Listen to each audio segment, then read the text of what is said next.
a little time? Can they share what's on their minds? Another point of view. They'll speak their truth.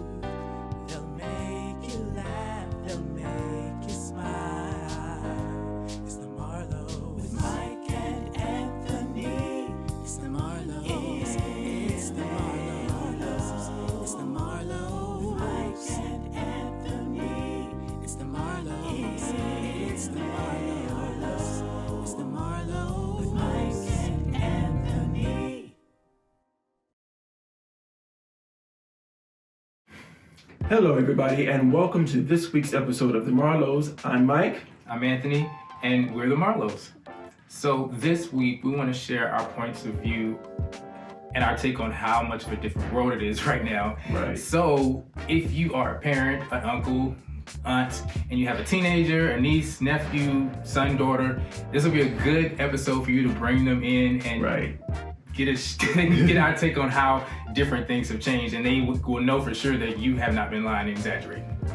Right. Because it's been a drastic change, and I would definitely say with the onset of the pandemic and the world has just changed so drastically right now. There's been extreme change, and we really had to adapt in such a short period of time.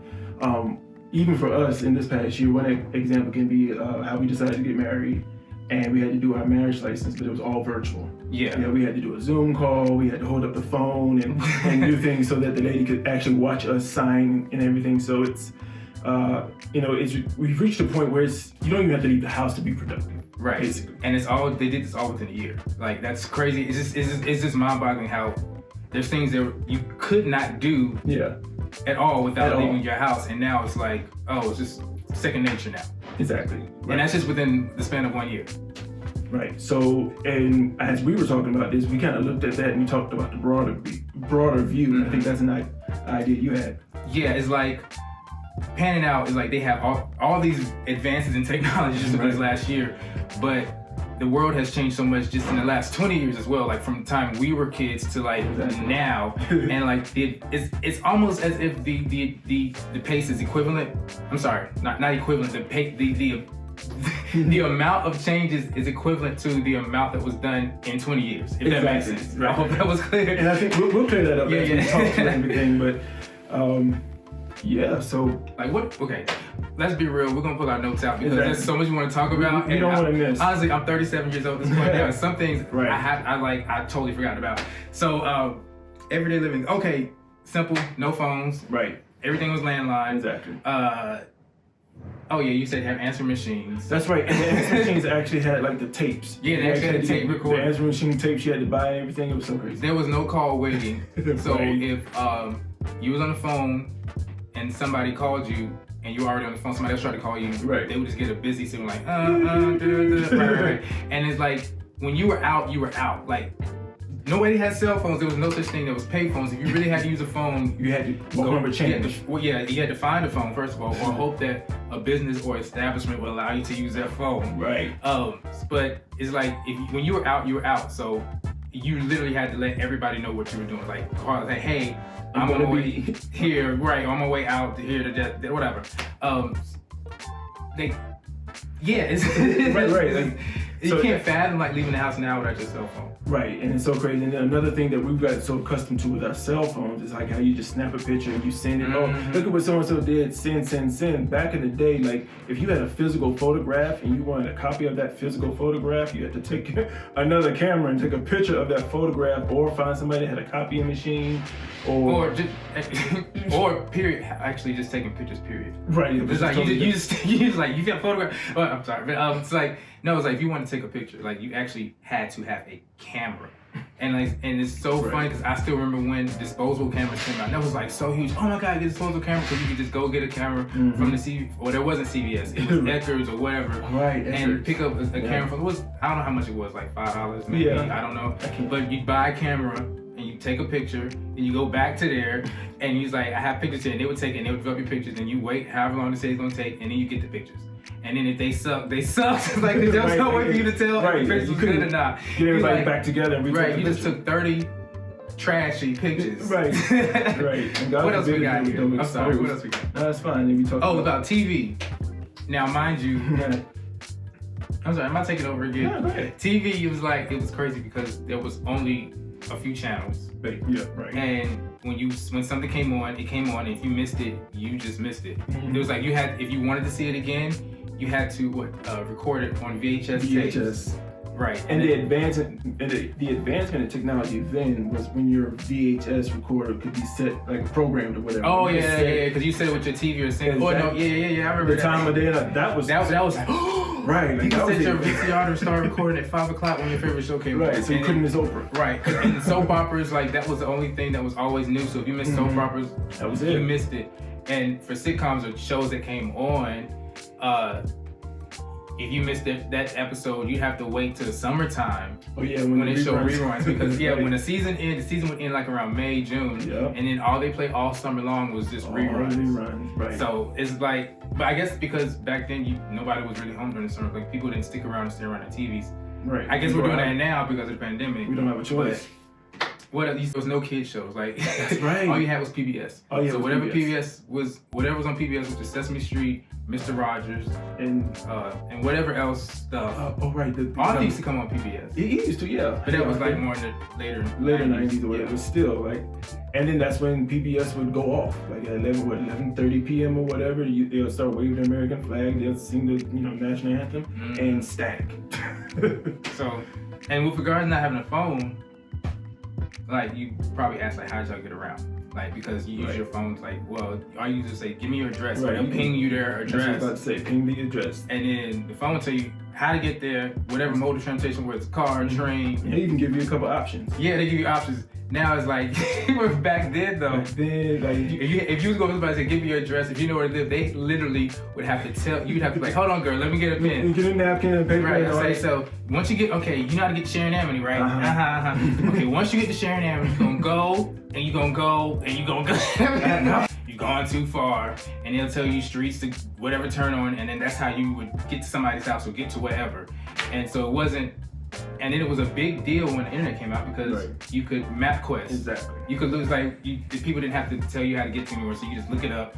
But you be walking around with all these papers, right? The whole notebook full of paper, directions to everywhere you need to go. Right. And you had to figure out all the points in between. Like if you knew you had to go to, a convention center or something, but you also needed to stop at your aunt's house along the way, or you needed to know where the nearest, hotel or whatever. You had to have directions for each set from here to here, and then from here to here. So, yeah, technology has definitely changed that.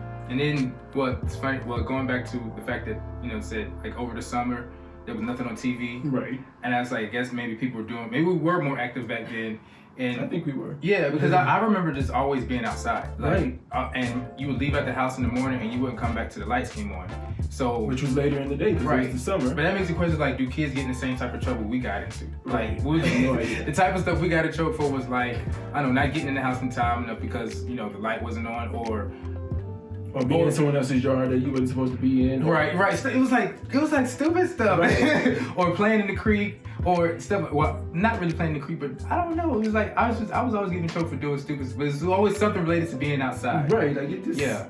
I don't know. Any random thing. Well, actually, there is a funny story. So when I was 12, me and my cousins, we were staying in South Carolina, and my aunt left the house to go to work, and it was 7 of us, mind you. Now I'm the oldest, so she's like, I don't know why she would let us go outside today. She lived in Walterboro, South Carolina. It's like there was nothing else to do but go outside and be outside all day.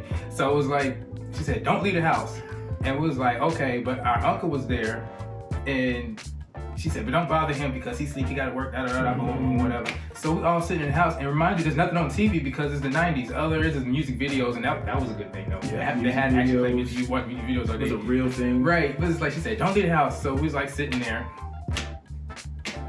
And then so it was like, we're gonna leave the house.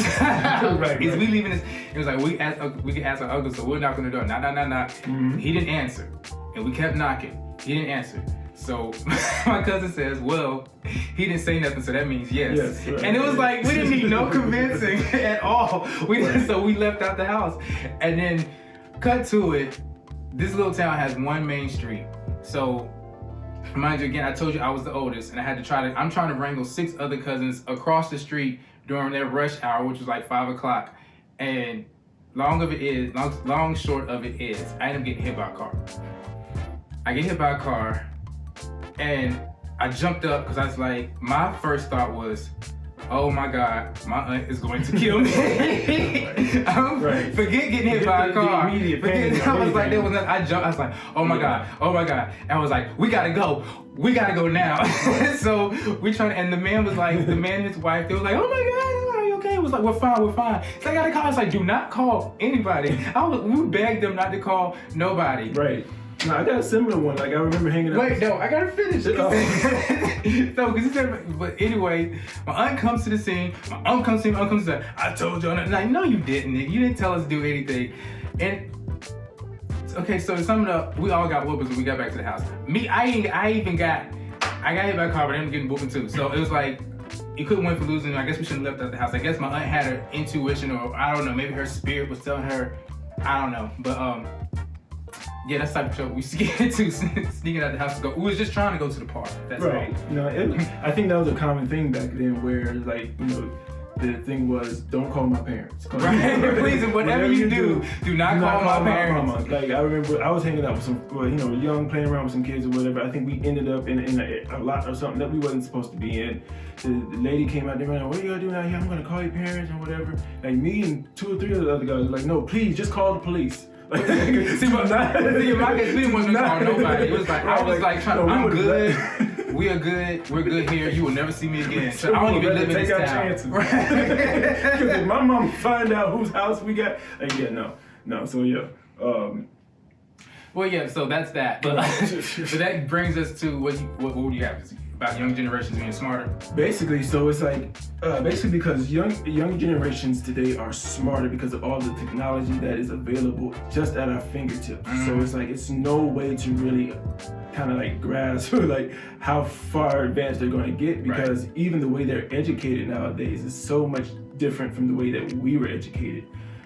For example, and it's a good point, another point that you brought up was like, look at the progression of our parents when they were in school and whatnot. Then when we went to school, similar. But nowadays, our kids that are going into school, or the people that are our age that have kids going to school now, it is totally different. Yeah. The whole experience that they have is totally different. Yeah, growing up, it was like you had to.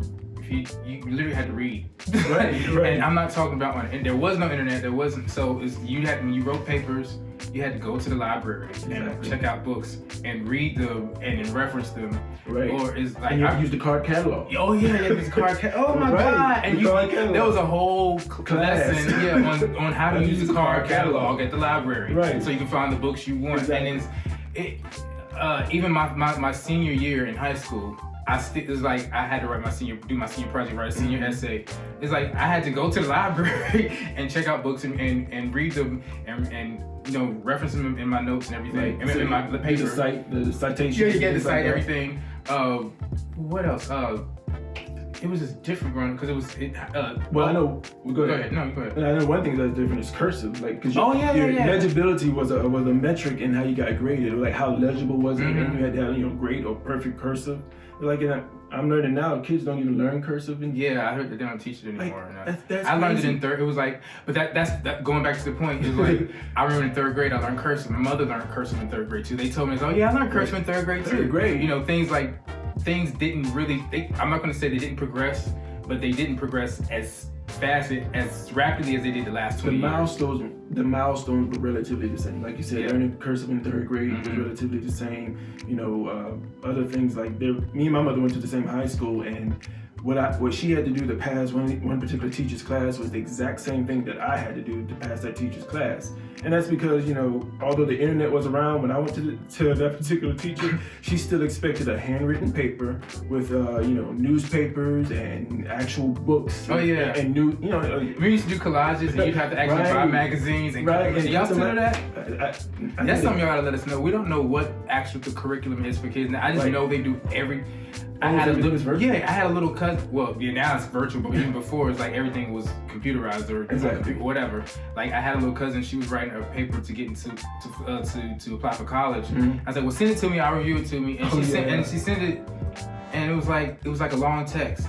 I was like, what is this? Right. I was like, I don't know. I was like, there's no paragraphs. There's no nothing. She's like, no, that's how we submit our work. I was like, what do you mean? She's like, it was like, she said, I wrote it on my phone. I was like, what do you mean you wrote it on your phone? Right. Like, no. I was like, if you don't get in there and type up something on the computer, right. Like, I had no idea what was going on. I was so, but then I was like, ready to go in on her. I was like, you can't get in no school like this. But then I was like, no, that's just how they do everything. Everything is just. That's how the teacher wanted it to be sent in. It's like. But I see you have here even playing with toys were different, like the type of toys. Oh my God, that we had. Like you said, we were excited just to get battery operated things. And right. Like, oh yeah, because we didn't have phones. Like there was just nothing. Right. Like it was so.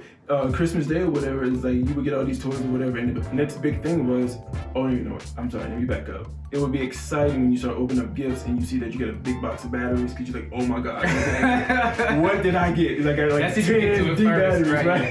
Right. You needed batteries for everything. I used to want like little robotic things, right, and electric cars and things. I think kids still like that. They still like it, but I think they're more into gaming now. Right, gaming and just kind of more simulation, and like even those things that we got, those little cars and whatever they did, they still had a wire attached to them, and they called them remote control cars. But like nowadays, kids use their phones and they're flying drones everywhere and taking videos. I remember when Nintendo and Sega came out. Exactly. They don't even make Sega anymore. I don't know. But it was like the games you was. And the things move like this, and you're like, ah, and then you be trying to make it jump, and this how it jumps. Right. Like it was nothing. But it like, was so much excitement it was in those little pixelated games. Oh, they were. That's a good word. Pixelated. Pixelated games, yes. Could be a theme of the 80s and 90s. You're right. It really could. Everything was pixelated. What else do you want to talk about? What else we got on these notes here? Got here. We talked about that. Tell a story. We talked about staying gone all day. Oh well, no. But going back to that, I would literally stay gone all day. Like I would leave in the morning, and then I wouldn't come back till the street lights came on. Mm-hmm. And it's so funny because you can't do that now. I think more so not because of just the advancement of technology, but just things are different. Other things have changed. Yeah, other things. But sometimes my father would be like, "Why are you here? Get out, go!" Go like my parents would literally, it's a Saturday morning. If you weren't out the house by the morning, it was like, "Why are you here? Like, get out, go!" You know. So I'd be gone all day, just riding my bike all over the neighborhood, playing with other kids. You know, playing in the creek and playing in the wood. Playing in the woods was everything. I mean, I would still play. If I could play the woods down and not look creepy, right? I probably, there's a man that lives in the woods, but you used to build forts and stuff. It was, you know, and like you just had your own like territory, like, and you could recognize it. Nobody else knew what you were looking at. That was getting into trouble. Yeah, we already talked about getting into trouble, but. Okay, so yeah, that's.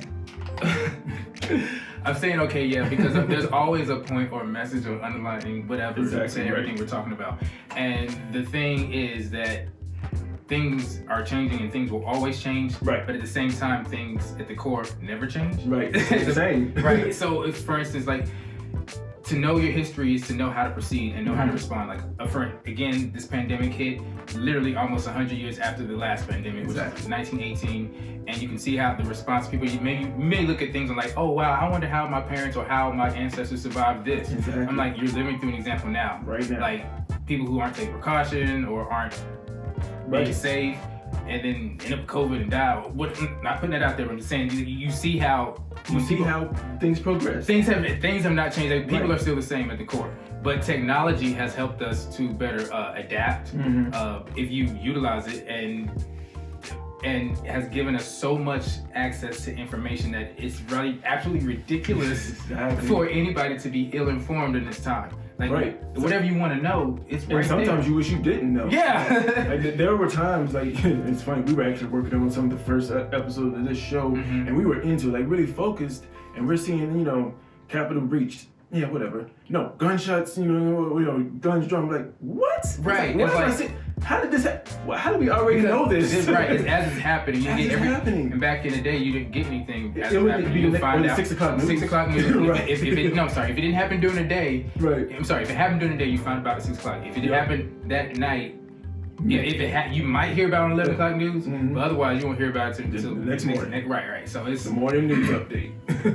But the core values are the same. It's like it's just different ways of dealing with it. Like, the example you gave was like the fact that it takes a village to raise a child. Exactly. And many people may not know this, but we have a lot of close friends and family that reach out to us from time to time. They be like, I need y'all to talk to my son. Right. I need y'all to talk to him because can you talk to my daughter? I don't know because they get to my I'm gonna send them to you. Right, and they'll either send them to us, or we go down there and we gotta pull them to the side and talk to them. We gotta take them out. Right. And like, what's going on, young man? But it takes a village, right. And that hasn't changed. That hasn't changed because during this pandemic, we've still had people reach out to us, but we've just had to talk to them virtually, like FaceTime. Yeah, and it's like you don't. Again, repeating the same things. Like those core values just don't change. That's one aspect or one example. But if we take the time to really look back at what has happened, like Tony said earlier, I go by Anthony. He's right. Call me Tony. Close friends and family call me Tony. I prefer Anthony. Yeah, well, I call you what I want to call you, husband. Anyway, like I was saying, if you look back at the way history repeats itself, you realize that some things just don't change. So you don't want to live in history, but you also want to make sure you have learned the lessons of the past and apply them appropriately to what's going on right now. Like, our parents and our grandparents never would have been able to suggest, okay, well, when the pandemic hits, you want to have all your cell phones and everything charged. Oh, yeah, because they weren't born. Exactly, and that stuff didn't exist. Oh, and that too, sorry. Right, but, so it's hard for me to imagine what I'll be able to tell, my children or grandchildren on how to do and what to prepare for when the next big thing happens. We don't know, because we don't know where we're going to be in, not even 10 years from now. But we can look at history and see, there are always foreshadowing events. Exactly. So it's the really wise people, I believe, saw this coming, and and it's not that type of show, but there are some books and articles out there that really caught our attention. Where it's like, oh my goodness, like people who just pay attention to the world around them, they see that okay, we're on track for something that hasn't happened in 100 years, 300 years, 500 years. Are you ready? Example, again after the big the flu in 1918, it lasted for 2 years. That if you think about it, well, you don't even think about it. Lasted for 2 years, 1918. Boom, 1920s hit. Harlem Renaissance, the Roaring 20s. And they did Prohibition, but it's like the Flappers. Everything happened. And it was such a cultural experience. Right, and there is a book I need to finish reading. What is the name of that book, Mike? Which one? God, is it right here in front of me? I don't know. I don't think it is. You talking about The Triumph of the City? Yeah. Yeah, I think we can even give people a link to. So this is a book I've been reading. Yep.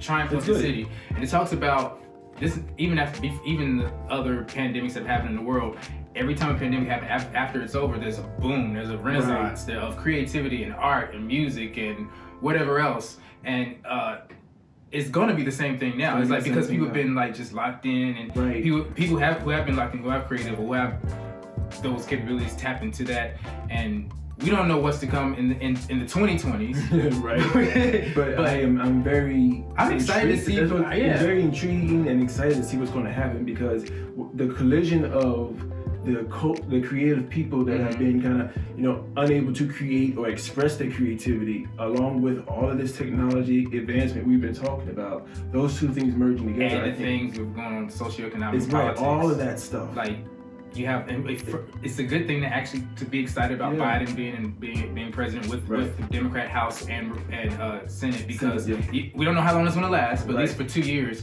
they have some capability, right? And they're going to be liberal and willing to invest and fund things that are more creative and more, and they're going to push those programs. Republicans are normally, like the Reagan era, normally just shut that stuff down and they cut funding for things like that. Like the creative arts in schools and stuff. Right. It's been such a thing, and even more so now, because just being in school is a struggle. So like, are we still paying attention to nurturing these creative minds? Like, what are we doing? So yeah, whenever there's something going on, like be in tune with it, and this book, Triumph of the City, just talks about that, basically how the city actually recovers and triumphs over things like pandemics and other big catastrophes. Right.